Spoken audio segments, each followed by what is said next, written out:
Yeah, obviously good to see you guys again. Welcome back. This means football time is here and near. Really good spot here at Marshall. Probably our most um, ability on the team. We've been talking about ability versus talent. We've probably got the most ability we've had in our 4 years. Now what we've got to do, we got to convert that to talent. And the difference is we got a lot of guys that can jump and can run and can throw, can lift every weight in the weight room, can make one-handed catches. But in order for us to do what we need to do in the season, we got to convert that to talent, which is, you got to be disciplined. You got to run the routes at the right depth. You got to block the guys, the right leverage. You got to be in the right gap. Some of that gets confused a little bit when you talk about ability and talent. And what we've got to do here is refine that talent and make it really disciplined, make it really consistent. So that overall we can go out and execute in the fall. All right, we'll open up now for questions for our media on the call. Raise your hand and I'll call on you to ask any questions. We'll start it off with Ben. Hey, Coach. You spoke very highly of Ethan Payne recently. You called him, and I quote, the mayor of Marshall football. Spring ball right now. Who are some notable players stepping up as leaders in your locker room, on the field? And what qualities do they have that you really love?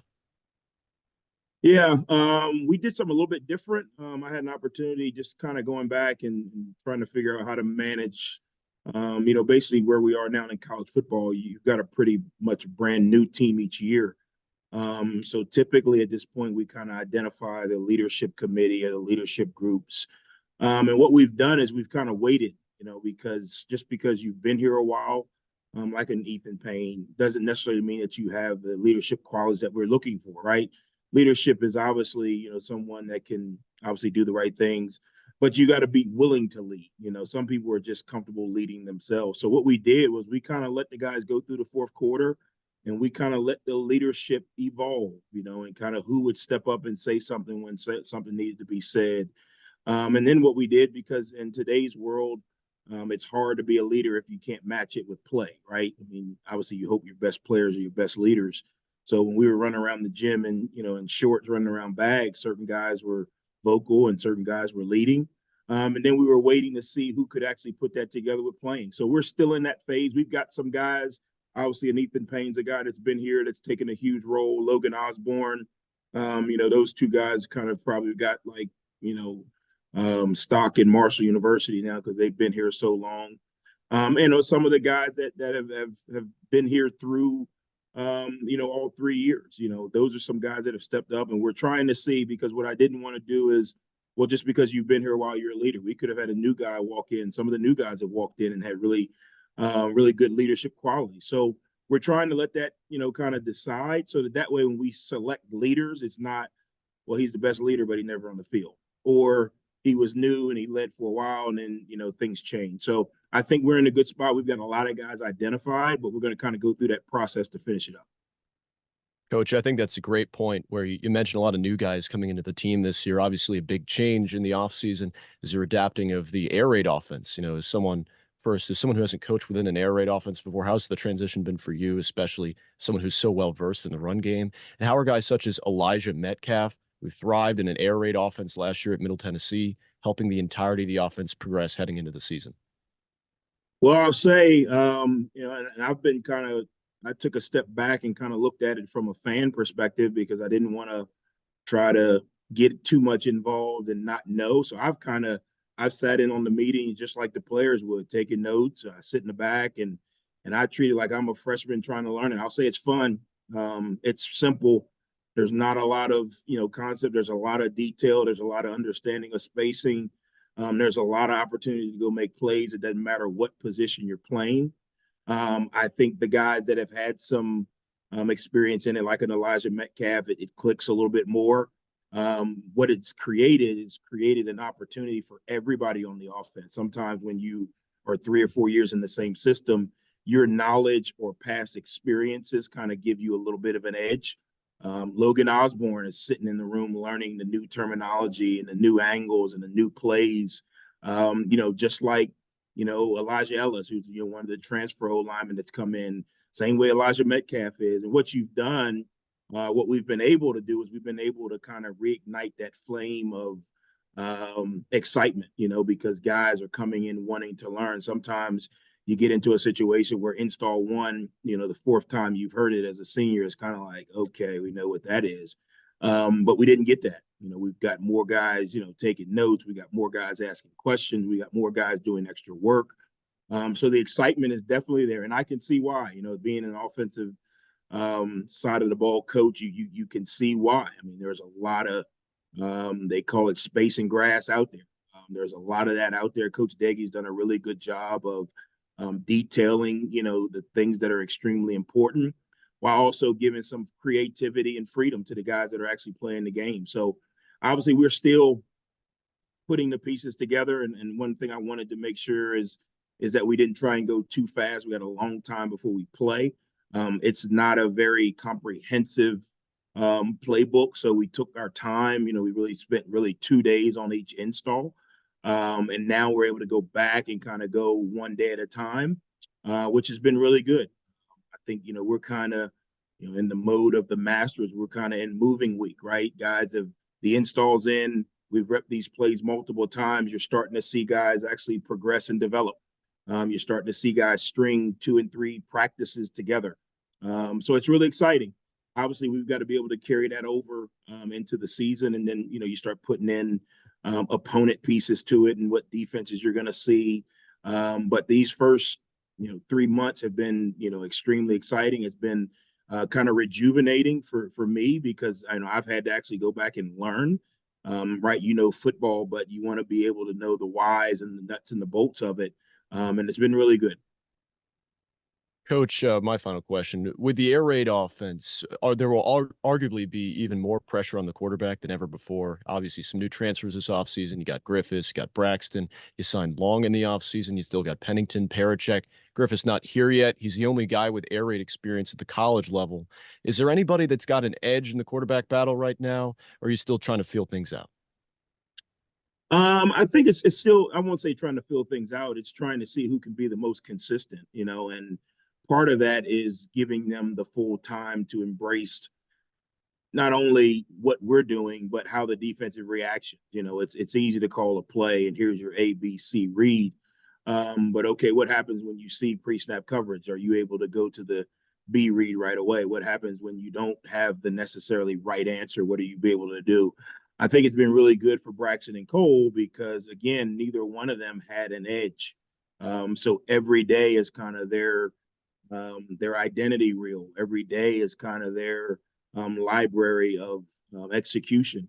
The biggest thing for me is going to be who can not only master the system, but get a good grasp of it, but who can go out and execute in the variables, right? Now, who can not only just know what to do, with this play call, but who can execute in the variables, who can fix things on the fly, who can, alert certain things, and who can have answers for why they went to certain routes or certain runs based on certain looks. Ultimately, that'll be the guy that will give us, the best chance to win. I do think with the 3 guys we have here, I think we've got enough to win with. Obviously, we haven't played a game and, in spring ball, things are a lot more controlled, but I've been very impressed with Braxton. I've been very impressed with Cole. Even Jakai, he's got a little bit of air raid experience from high school. So he's had a little bit of a jump, beyond the normal freshman that comes in mid-year. So it's been really good. Again, Coach Deggy does a really good job of holding those quarterbacks to a high standard. So it's really difficult to say, oh, this guy is running away with it, because even when you have a good day, there's so many other things that, we're able to point out where we have to improve, that it's kind of kept the battle good. And it's been a competitive, fun battle. Sometimes you're competing, but Tom Brady's been here for 15 years. I'm competing with him, but am I really competing? We don't have that. It's truly wide open. And I think the players appreciate that. I think the players like that. And ultimately, that's what speeds up your development. Coach, a couple questions here leading into the 2024 NFL Draft. What did a player like Rasheen Ali mean for your program, and what makes him stand out as someone with the potential to succeed in the NFL? Yeah, I think, again, it means that we're recruiting the right kids. People ask all the time how you guys have success, how you beat Notre Dame, how you beat Virginia Tech. Marshall players, we recruit good football players. And that just happens to be that they wear the Marshall green. These guys that we're recruiting, we feel they can play anywhere in the country. Now, obviously, there's probably some deficit that's holding them back, whether they're an inch shorter or a step slower. But as far as overall athletic ability, it's some of the best in the country. I think Rasheen Ali is a great example of that. Not only did he come in here as a high school student, he came in and worked his tail off. When before we got here, he wasn't even playing. When we went into camp that first year, he was the backup. And then he just worked his way into the guy we know now, and as humbly and as competitively as he knows how. The thing that I think is going to give him a chance at the next level, and I've been blessed enough to be around some really good backs, is he's got really good first step quickness and explosion. And he's got the ability. He's a strong physical runner, so he can play all three downs. He's big enough, to pass pro. He's big enough to catch the ball out of the backfield. And he's also fast enough to kind of, make some explosive plays. The other thing is you got to think about it. He got injured last year or the year before this year. So he doesn't really have a lot of wear and tear on his body, so it's not like he carried the ball in college for 4 years. Sometimes, running backs go, 3 or 4 years and they carry the ball a bunch because they're typically some of the best players on teams. Well, he missed basically a whole year. So I think there's still a lot of growth and development that's going to happen at the next level for him. I know a lot of times we don't think about the NFL as guys developing, but he's going to get to the NFL and he's still got a lot of tread left on his tires. So he's still going to develop, get stronger, have a better understanding while he's able to have the skill set to produce early. And then last question here, Coach. Another guy that was at the combine and on a lot of draft boards is offensive lineman Ethandris. What makes him an intriguing prospect at the next level? Yeah, there's just not a lot of 6'9", 320-pound guys who can actually walk and chew gum and not fall over their feet. I mean, that's just the reality of it. Ethan was a high school basketball player, and he's not Edie from Purdue, so they convinced him really, really fast that football was probably his lane. But the mobility and the athleticism that he had from basketball moving around the court, he's taken to football. So a big man at his size that can move that well and bend and still play with strength is really good. Obviously, the NFL is a big man's league, right? So the length that he has being 6'9", the power that he has being that tall and that strong gives him a chance to go in and compete early. Now, does he still got to develop? Yeah, because when you're 6'9", the strength is always going to be an issue. People are going to have natural leverage on you. But I think he's learned over this last year to play with leverage. I think he's learned to play with his strengths. To me, he's going to have a 10, 12, 15-year NFL career because he's going to be a guy that constantly gets picked up. Maybe he doesn't start for, 12 years and become a Hall of Famer, but at his size and his length, he's going to continue to move around the league as long as he can stay healthy and as long as he wants to, just because those guys don't grow on trees. So I told him the other day, you're probably going to have one of the the longest careers of any of the guys we've had here at Marshall, just because your size and length you can't replicate every year in the draft. You can't replicate every year in free agency. You can't replicate on your practice squad. And then when you develop into that consistent player, you're going to be one of the tallest, longest offensive linemen in the league. So I got a lot of excitement to watch him continue to grow and develop.